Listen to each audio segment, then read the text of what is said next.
তালের বড়া বানিয়ে নিচ্ছি। তালের বড়া বানানোর জন্য নিয়ে নিয়েছি সুজি, 1 চিমটে নুন, আর নিলাম মৌরি আর কিশমিশ। আমি সুজি আধ ঘন্টা আগে থেকে ভিজিয়ে রেখেছিলাম। এরপর নিয়ে নিলাম নারকেল চূড়া। নারকেল চূড়া যত বেশি দেবেন তত বেশি খেতে ভালো লাগবে। এবার যারা কম খান তারা কম দেবেন। এরপর নিয়ে নিলাম ময়দা। সুজি যা নিয়ে নিয়েছিলাম তার হাফেরও কম ময়দা নিয়ে নেব। এরপর নিয়ে নেব আমুল দুধ, আমুল দুধের গুঁড়ো।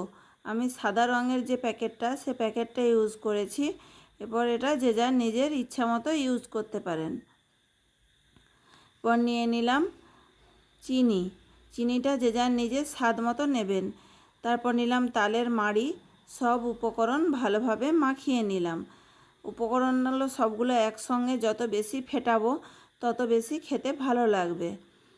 আমি নিয়ে নিলাম কড়াইয়ে সরষের তেল, কারণ এই তালের বড়াগুলো সরষের তেলে ভাজলে বেশি খেতে ভালো লাগে। তালের জিনিস সরষের তেলেই খেতে বেশি ভালো লাগে। তেল গরম হয়ে গেছে, একে একে বড়াগুলো ছেড়ে দিলাম। বড়াগুলো উল্টে পাল্টে লালভাবে ভেজে নিলাম। লাল হালকা ব্রাউন কালার হলে বড়াগুলো তুলে নিতে হবে।